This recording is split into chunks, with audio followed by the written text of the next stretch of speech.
Hello, it's time to read a little bit more in Because of Winn, Dixie. Today we're going to read chapter 15.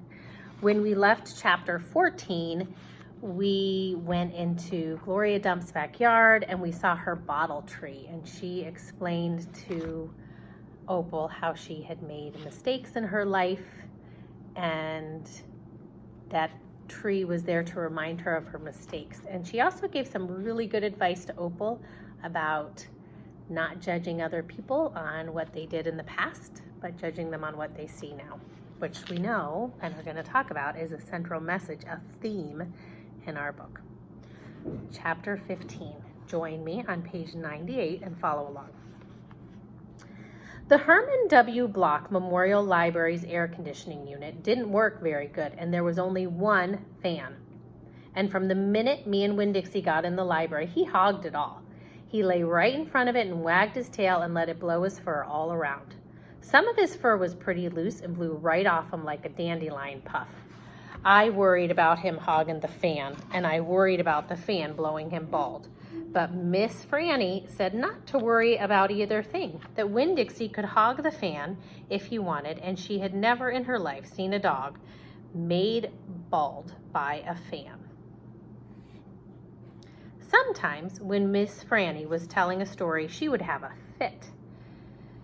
They were small fits and they didn't last long, but what happened was she would forget what she was saying.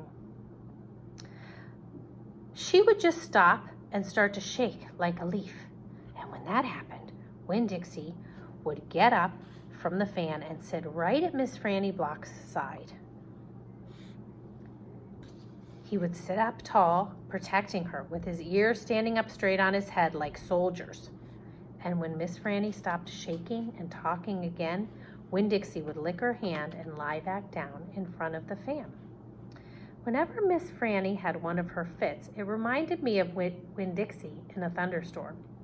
There were a lot of thunderstorms that summer, and I got real good at holding on to Winn-Dixie whenever they came. I held on to him and comforted him and whispered to him and rocked him just the same way he tried to comfort Miss Franny when she had her fits. Only I held on to Winn-Dixie for another reason too. I held on to him tight so he wouldn't run away. It all made me think about Gloria Dump. I wondered who comforted her when she heard those bottles knocking together, those ghosts chattering about the things she had done. I wanted to comfort Gloria Dump, and I decided that the best way to do that would be to read her a book. Read it to her loud enough to keep the ghosts away. And so I asked Miss Franny. I said, Miss Franny, I've got a grown-up friend whose eyes are going on her, and I would like to read her a book out loud. Do you have any suggestions? Suggestions, Miss Franny said. Yes, ma'am, I have suggestions. Of course I have suggestions. How about Gone with the Wind? What's that about? I asked her. Why, said Miss Franny, it's a wonderful story about the Civil War. The Civil War? I said. Do not tell me you have never heard of the Civil War. Miss Franny Block looked like she was going to faint. She waved her hands in front of her face. I know about the Civil War, I told her. That was the war between the South and the North over slavery. Slavery, yes, said Miss Franny. It was about states' rights and money. It was a terrible war. My great-grandfather fought in that war, and he was just a boy. Your great-grandfather? Yes, ma'am, Litmus W. Block. Now there's a story. Winn-Dixie yawned real big and laid down on his side with a thump and a sigh. I swear he knew that phrase, now there's a story. And he knew it meant we weren't going anywhere real soon. Go ahead and tell it to me, Miss Franny, I said, and I sat down cross-legged next to Winn-Dixie. I pushed him and tried to get him to share the fan, but he pretended he was asleep, and he wouldn't move. I was all settled in and ready for a good story when the door banged and pinch-faced Amanda Wilkinson came in. Winn-Dixie sat up and stared at her.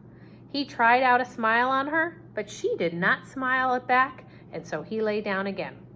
I'm ready for another book, Amanda said, slamming her book down on Miss Franny's desk.